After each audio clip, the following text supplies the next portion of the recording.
Welcome back to World Crisis Radio. Just a few more interesting notes about the populist revolt against foreclosures. By the way, this is populism. Populism is economic populism, and it means I'm going to do something for working people. I'm going to deliver a benefit or defend them from some savage attack by the rich and the powerful. I'm going to stand up for the little guy. That's populism. Not stuff about the deficit or tax cuts for the rich. Nothing populist about that.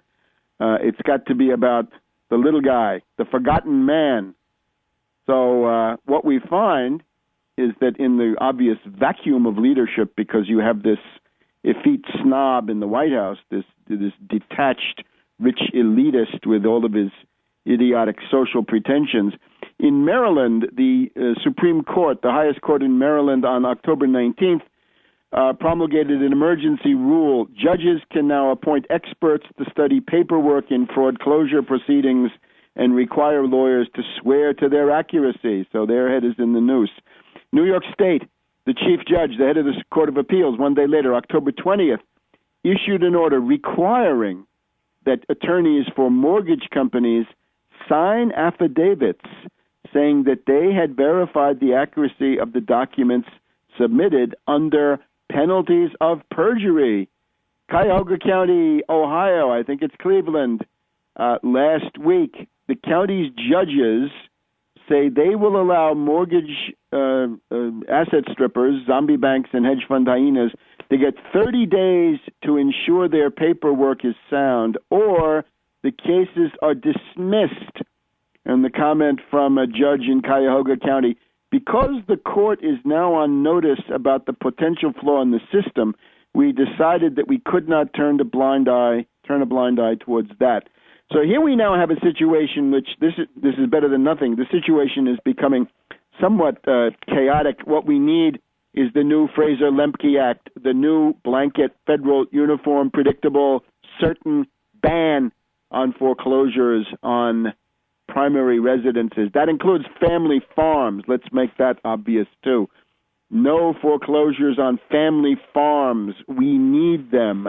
If you're in the habit of eating, you better have plenty of family farms because you can't get along without them. And it's a tremendous success story of American technological genius then strangled by these financiers and their eagerness for ill-gotten gain.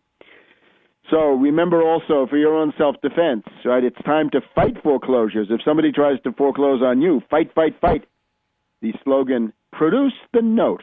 Produce the note. Show me the piece of paper, the actual, concrete, specific piece of paper that I signed saying you can take my house if I don't pay you. Produce the note, fight back, get the thing thrown out, appeal, and raise bloody hell about this stuff. Now, concerning the need for fighting back. Halloween came late this year.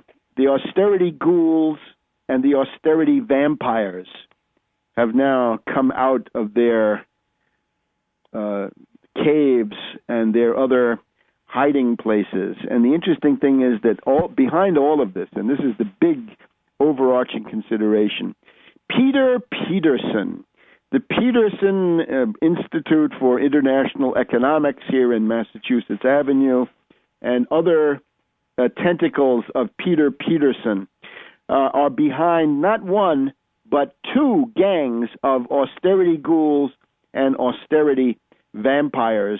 One is the dynamic duo that you saw this week, Erskine Bowles and Al Simpson. Erskine Bowles, of course, was the hedge fund hyena, the chief of staff in the Clinton White House in the final years. And it was the treachery of Erskine Bowles, was an attempt to make a dirty deal with the discredited Newt Gingrich in 1998, which would have involved the destruction of Social Security as we know it. This was Erskine Bowles. So he tried once to destroy Social Security. Fortunately for us, Monica Lewinsky came along, and the resulting scandal destroyed the base of votes in the House of Representatives and the Senate that they were going to use to strip people of their economic rights. But unfortunately, Slick Willie, the element of treachery in Clinton, appears in retrospect even stronger than it did at the time. Remember that he destroyed the aid to families with dependent children, so-called welfare, one of the titles, I think Title IV of the Social Security Act of 1935. He destroyed that as part of his election campaign in 1996, and then as part of his quest for a heritage and for the future political advancement of his wife Hillary, he was willing to destroy Social Security. This is the story told in The Pact, the secret negotiations between Gingrich and the Clinton White House to dump your economic rights and to sacrifice them on the altar of Wall Street greed. So Erskine Bowles is back, and also Al Simpson, this sociopath who can't keep his mouth shut. He blurts out. It's very interesting. The Republican, again, the Republican Simpson is an open, brutal, cynical reactionary, whereas the Democrat uses high-sounding rhetoric about the needs of the country. Now let's get to the heart of the matter. The whole background of this commission is that the actual decisions, the staff work, is all bought and paid for by Peter Peterson, the former head of Lehman Brothers, a zombie bank institution in Wall Street, which he didn't lead it very well. He set it up for the bankruptcy, which came later on after he was no longer there. So we're told by these self-righteous austerity ghouls that they have harpooned every whale, that they've attacked every sacred cow. Well, all but one, Wall Street. There's nothing in here about a Tobin tax. I'm looking through their document. I don't find the Wall Street sales tax. I don't find the securities transfer tax. I don't find the financial turnover tax. I don't find the trading tax. I don't find the Robin Hood tax. I don't see anybody laying a glove on Wall Street in any way. I don't see anything about enforcing that quaint old corporate income tax that Goldman Sachs finds ways not to pay. None of that.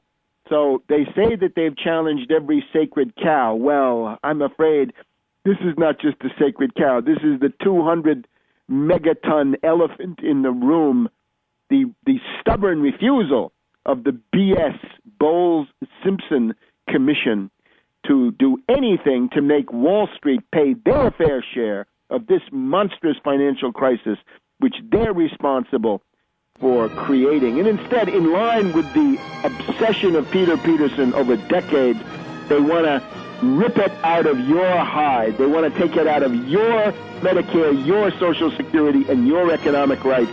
And the answer is no. It will not pass. We'll be back in a minute on World Crisis Radio.